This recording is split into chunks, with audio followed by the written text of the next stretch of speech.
საკანონმდებლო ცვლილებები, რომლითაც გრანტების მიღებასა და პოლიტიკურ აქტივობასთან დაკავშირებული წესები კიდევ უფრო მკაცრდება, პარლამენტმა დაამტკიცა. ცვლილებების მიხედვით გრანტად ჩაითვლება ნებისმიერი ფინანსური ან მატერიალური რესურსი, რომელიც შეიძლება ხელისუფლებაზე გავლენის მოხდენის მცდელობას უკავშირდებოდეს. კანონი ასევე ითვალისწინებს სისხლის სამართლის კოდექსში ახალი მუხლის დამატებას სახელწოდებით ექსტრემიზმი კონსტიტუციური წყობილების წინააღმდეგ. ამ ნორმის მიხედვით მასობრივი კანონდარღვევისკენ საჯარო მოწოდება სისხლის სამართლის პასუხისმგებლობას გამოიწვევს.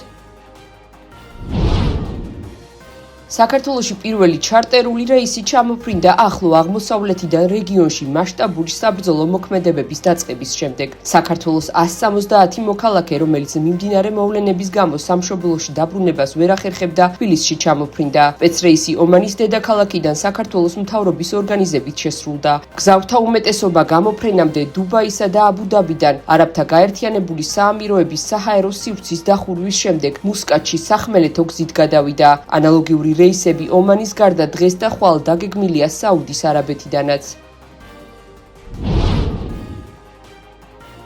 ისრაელ-ირანის სამხედრო დაპირისპირება გრძელდება. პროცესში აქტიურად არის ჩართული ამერიკის შეერთებული შტატებიც. ისრაელმა ირანის წინააღმდეგ ფართომასშტაბიანი თავდასხმების ახალი ტალღა დაიწყო. ისრაელის თავდაცვის მინისტრი ისრაელ კაცი აცხადებს, რომ ირანის რეჟიმის მიერ აიათოლა ალი ხამენეის შემცვლელად დანიშნული ნებისმიერი ლიდერი ლიკვიდაციის ცალსახა სამიზნე იქნება. ისრაელი ბეირუთში შენობების დაბომბვას განაგრძობს. ქვეყნის მთავარ აეროპორტთან აფეთქება მოხდა. მოსახლეობას ევაკუაციისკენ მოუწოდებენ. საჰაერო სივრცე ჩაკეტილია ლარნაკას აეროპორტის თავზეც. დილით კვიპროსმა გაავრცელა ინფორმაცია, რომ ლიბანთან ახლოს ცაშქის შესაძლო საეჭვო ობიექტი გამოჩნდა. ამერიკის შეერთებულ შტატებში დაფუძნებული ადამიანის უფლებათა დამცველი აქტივისტების საინფორმაციო სააგენტოს ინფორმაციით, ირანში 28 თებერვლის შემდეგ 1097 სამოქალაქო პირი დაიღუპა.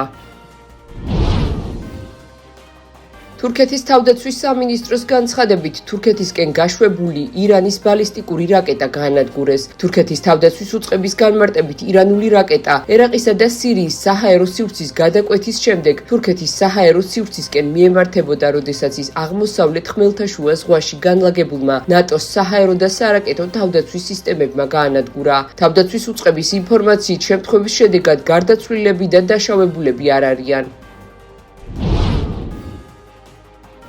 დუბაიში ამერიკის შეერთებული შტატების საკონსულოზე დრონით თავდასხმის შედეგად გაჩენილი ხანძარი უკვე ლოკალიზებულია. მომხდარი დაადასტურა სახელმწიფო მდივანმა. მარკო რუბიოს თქმით, თავდასხმის დროს საკონსულოში არავინ იმყოფებოდა, რადგან პერსონალმა შენობის დატოვება მოასწრო. ამასთან არაბთა გაერთიანებულ საამიროებში აცხადებენ, რომ მეზობლებთან უსაფრთხო საჰაერო დერეფნები გახსნეს, რათა მოქალაქეებს საკუთარ ქვეყნებში დაბრუნებას ხელი შეუწყონ.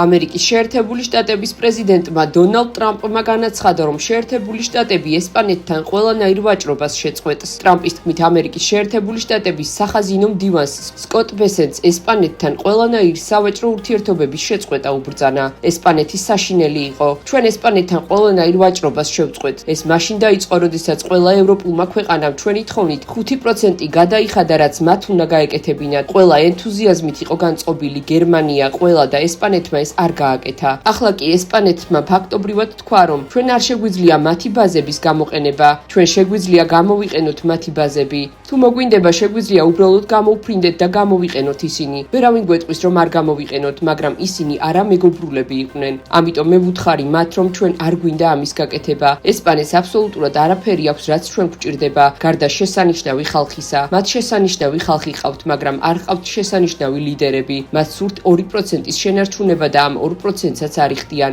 ამიტომ ჩვენ ვაპირებთ ესპანეთთან ყველანაირი ვაჭრობის შეწყვეტას. ჩვენ არ გვინდა ესპანეთთან რაიმე საერთო გქონდეს. სხვათა შორის მე არც დიდი ბრიტანეთით ვარ კმაყოფილი, აღნიშნა ტრამპმა.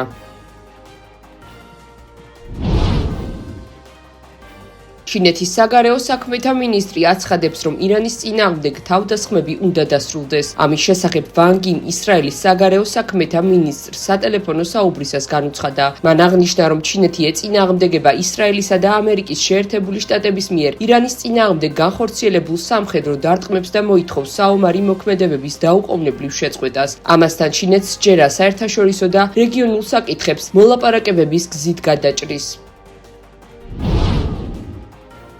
უკრაინის პრეზიდენტმა ვოლოდიმირ ზელენსკიმ იმედი გამოთქვა, რომ უნგრეთის პრემიერ-მინისტრ ვიქტორ ორბანის პარტია არჩევნებს წააგებს, რის შედეგადაც უნგრეთთან ურთიერთობების ნორმალიზება შესაძლებელი გახდება. უნგრეთი მნიშვნელოვანი ქვეყანაა, მაგრამ მას სამხედრო წონა არ აქვს. მე ორბანთან არ ვსაუბრობ, რადგან მას არ სურს, მაგრამ აქვს კონტაქტები რობერტ ფიცოსთან. ჯერა რომ ორბანი არჩევნებს წააგებს და შემდეგ ჩვენ შევძლებთ უნგრეთთან ნორმალური ურთიერთობების აღდგენას, ასევე იმიტომ რომ უნგრელი ხალხი პრორუსულად არ არის განწყობილი.